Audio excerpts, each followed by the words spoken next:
Fransa Ermənistanın Azərbaycanla şərti sərhədinə yaxın ərazilərə nüvə tullantıları daşıyır. Bu barədə Environmental Protection First koalisiyası bəyanat yayıb. Bildirilib ki, koalisiyanın üzvləri Fransanın nüvə yanacağı nəhəngi Orano dövlət şirkətinin uran tərkibli radioaktiv tullantıların bir hissəsini Ermənistanın Azərbaycanla şərti sərhədinə yaxın ərazilərə yerləşdirilməsi Azərbaycana qarşı yeni ekoloji müharibə kimi qiymətləndirilir.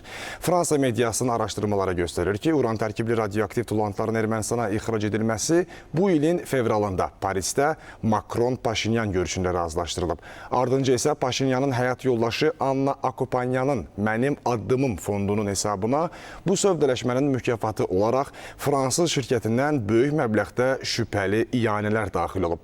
Nüvə tullantılarının Ermənistanda seismik cəhətdən aktiv bölgəyə yerləşdirilməsi isə təhlükənin miqyasını daha da böyüdür.